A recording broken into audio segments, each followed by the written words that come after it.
Millainen maisema sinun ikkunastasi avautuu? Ympäristöystävällinen elämäntapa lähtee asenteista. Kulutustottumuksillasi myös sinä ohjaat ympäristön tilaa ja voit monin keinoin osallistua sen kohentamiseen. Keskusta-alueilla maisema muuttuu nopeasti asumisen ja rakentamisen seurauksena. Maaseudulla rakennukset ja maisema kertovat sukupolvien historiasta, elinkeinoista ja elämäntyylistä. Siksi niitä tulisi vaalia, mutta myös luoda uutta, luonto ja maisema huomioiden.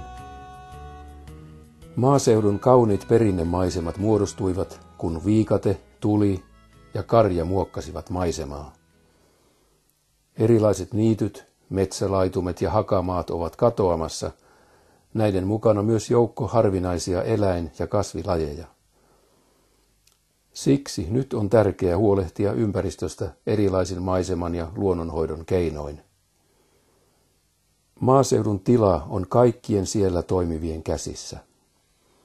Maanviljelijät, yrittäjät, asukkaat, vapaa-ajan asukkaat sekä yhdistykset voivat vaikuttaa siihen, että maaseutuympäristö on miellyttävä, turvallinen ja elinvoimainen. Maaseutuyrittäjät luovat tuotantonsa ohella myös tulevaisuuden maaseutua. Maataloutta harjoitetaan taloudellisesti ja ekologisesti kestävällä tavalla. Maatalouden ympäristötuen ehtoihin sitoutuneet viljelijät voivat vuosittain hakea 5- tai 10-vuotisia erityistukisopimuksia ympäristön suojeluun ja hoitoon. Käytettävissä on runsaasti erilaisia vaihtoehtoja. Myös rekisteröidyt yhdistykset voivat hakea erityistukisopimuksia perinnebiotooppien ja monivaikutteisten kosteikkojen perustamiseen sekä luonnon ja maiseman edistämiseen. Valtaniemen kylämaisemasuunnitelma alkaa valmistua. Suunnitelmaa on tehty yhdessä asukkaiden kanssa ja eri viranomaisten kanssa. Ja nimenomaan asukkaiden, maanomistajien omat tarpeet ja toiveet ovat tulleet suunnitelmassa esille. Meillä on ollut erilaisia kyläpyöräilyitä, kyläkävelyitä, talkoita ja monenmoisia tempauksia, jossa näitä tavoitteita ja toiveita on kartoitettu. No mitä tällainen kylämaisemasuunnitelma sitten oikeastaan sisältää? Siellä on erilaisia kohteita, esimerkiksi näköalojen hoitoa, miten tämmöisellä museotiealueella ja jyrkänteellä voidaan näitä maisemia hoitaa, missä harvennetaan, missä raivataan ja missä esimerkiksi tällaisen peltomaiseman hoito, vaikkapa maisemaniityt tai muuta, jos hyvä jo peltokäytössä, niin olisi tarpeen. Perinnebiotooppien hoito säilyttää maalaismaisemaa.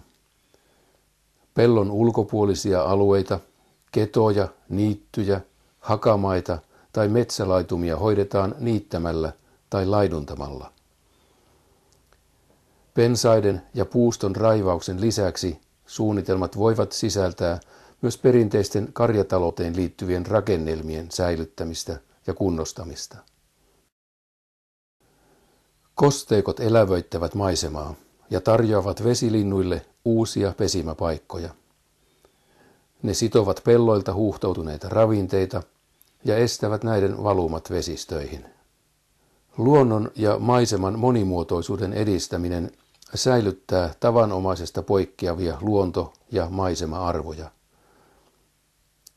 Sopimusalue voi olla peltoa tai pellon läheisten alueiden metsän, tien tai vesistöjen välisiä reuna-alueita, peltojen metsäsaarekkeita, uhanalaisten lajien esiintymispaikkoja, pieniä kosteikkoja tai tulvapeltoja.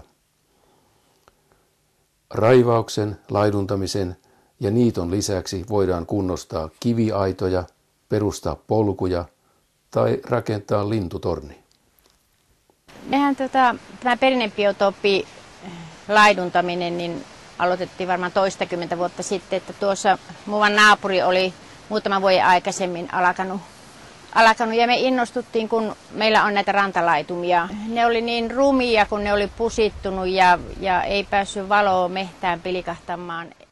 Tuosta kotirantalaitumilta ensin aloitettiin se homma ja sitten sitä on laajennettu ja lisätty. Ja sitten se nyt innostaa vaan tähän työhön, kun näkee, että miten maisemat kaunistuu ja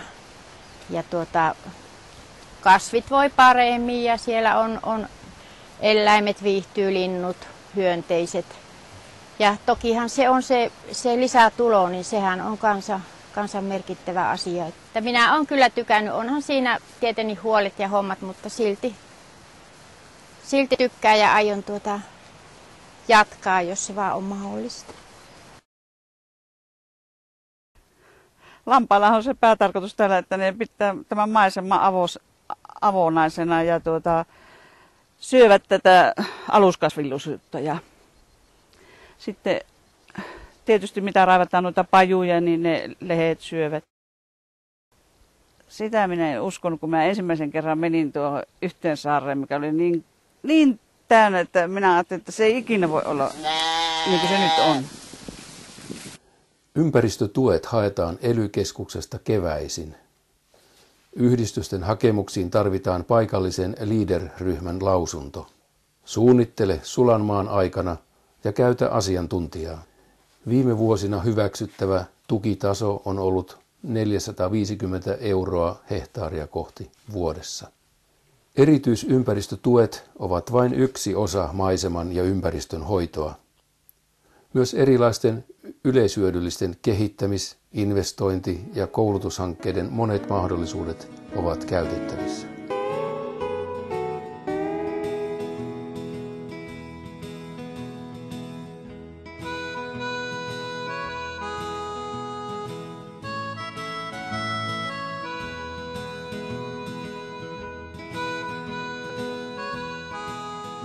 Maaseudun ympäristön hyvä tila vaatii jatkuvaa seurantaa, ympäristöosaamisen lisäämistä ja uusien menetelmien kehittämistä. Ekologinen rakentaminen lisääntyy. Uudet ratkaisut säästävät luontoa, luovat viihtyisän ympäristön ja antavat puitteet uuden kulttuurin syntymiseen. Uusiutuvien energialähteiden lisääntyminen energiatuotannossa tulee parantamaan ilmaston tilaa. Bioenergian käyttö vähentää kasvihuonepäästöjä ja estää haitallista ilmastonmuutosta. Ympäristön hoito elinkeinona. Ympäristöyrittäjyys on tätä päivää. Maalla on monia mahdollisuuksia yrittäjille, jotka työllään edesauttavat maaseudun hyvinvointia ja elämänlaatua. Ympäristön hoito ja maaseudun kehittäminen kulkevat käsi kädessä. Manner-Suomen maaseudun kehittämisohjelma tuo ympäristön hoitoon monipuolisia keinoja monenlaisiin kohteisiin.